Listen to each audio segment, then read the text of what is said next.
Hello and welcome back to my channel. I am the Ink Northerner, and yesterday as I'm filming this, I went to the Doncaster video gaming market once more. Now, I'd never really been to any of these things, so prior to Play Blackpool last year, I'm still getting massive amounts of enjoyment out of them, and yeah, I'm going to try and keep going to as many as I can.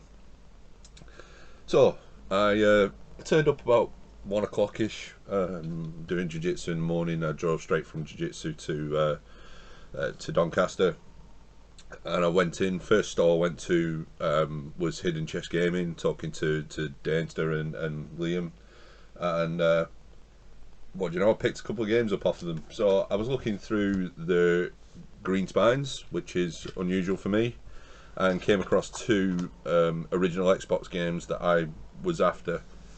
So the first one is an only on title, and it's the Rally Sport Challenge. And I do have the sequel, but I just haven't got that, which I do have now. And then I spotted this in there, and it's a game that interested me. I'm pretty sure Goldtooth picked it up not so long back, but that is Godzilla Saves the Earth. All complete. I'm not going to show you the manuals, but yeah, so there were two games that I picked up at Hidden Chess Gaming, where I can remember the shops that I purchased them at, the stalls I purchased them at. I will say the stalls, for anybody who I have purchased from and I can't remember the name of the stall, I apologise. So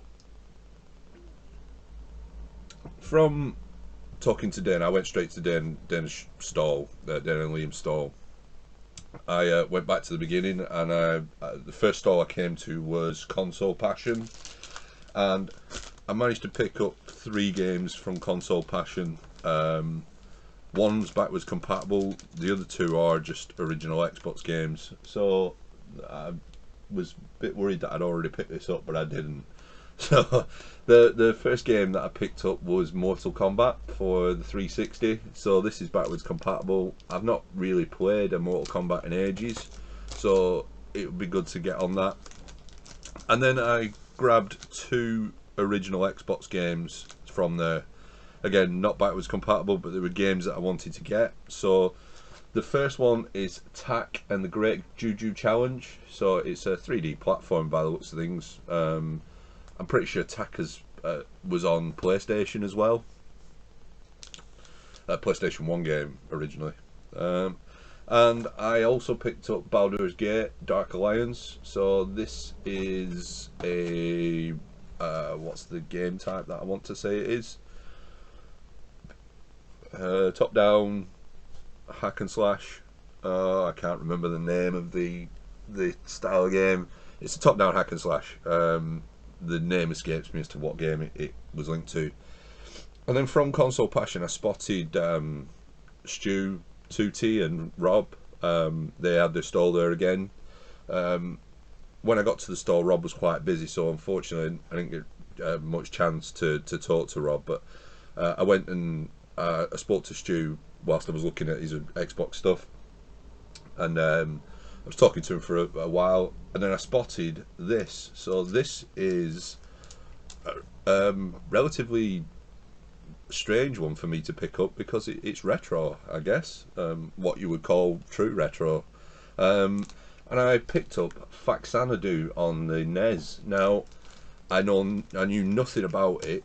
I just was drawn to the label, and then talking to Stu, he said it's kind of like a Zelda 2 style game, so side-scrolling RPG type. So it sounds like it'll be fun. And I've got these mixed up because I'm a tit. No, I've not. No, I've not. Because I know who that one is from. Where this one's from. I will do this one next. After talking to Stu, did a bit more of a walk around. The footage will be either at the start or the end. I can't remember where I'm putting it.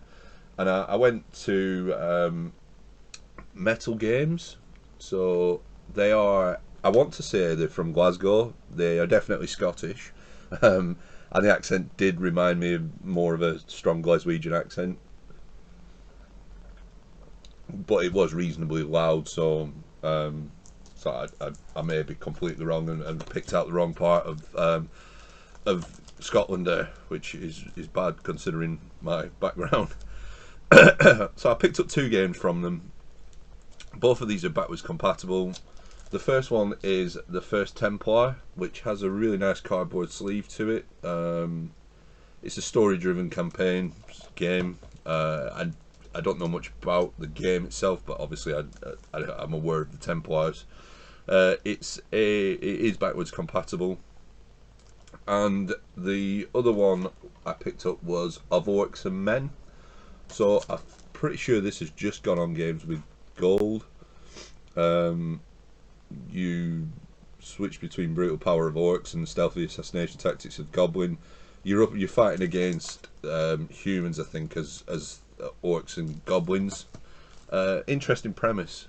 I wasn't expecting it to be that expensive, to be fair, but it was. I was happy to pay it, so it's not a major issue. Right, the next ones, I can't remember the stalls where I purchased them from, so again I apologise about that. But I picked up an only on title, not to be mixed up with Crimson Skies. I picked up Crimson Sea. So this is kind of cinematic action style, bit like the way Final Fantasies have gone now, I think, based on the screenshots. It's one of the only on titles, so I decided to pick it up. And then another one that's not only on, but it's Capcom game, and I've been looking at buying it, and that is Beatdown, Fists of Vengeance. So this is along the lines of Def Jam Vendetta and stuff like that, I think.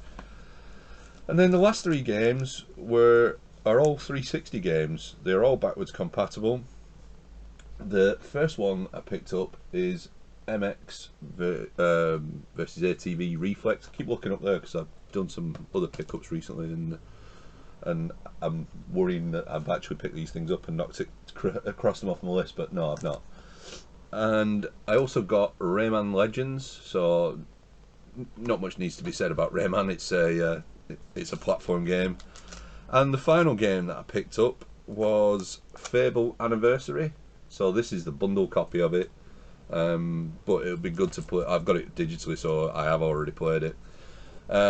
So yeah, it was a good day. I didn't stay massively long. I was only there for a couple hours. Spoke to Callum Retro Ghetto when I was at Metal Games as well. He randomly heard me talking to the stall holder, and like, I know those dulcet tones. So yeah, I spoke to Callum for 5-10 minutes. He was there with his mate and his little lad. Yeah, he said he'd spent more time in the soft play area than he had done in the market. But yeah, it was a good day. It wasn't as busy, which was great. Back in December, it was quite. It wasn't busy people wise, but it was busy stall wise. So this time there was more space to walk in. It was easier to get to stalls than it was in December. I think there was 90 stall holders this time, up to 120 in December. So yeah, it was good. I enjoyed it. The stall holders seemed to get more space, and yeah, again, I'm going to keep trying to get to as many of these as possible. So that's it. That was all my pickups from the market. All that's left for me to do is thank you for watching. I've been the Ignoring there. I will catch you on the next one.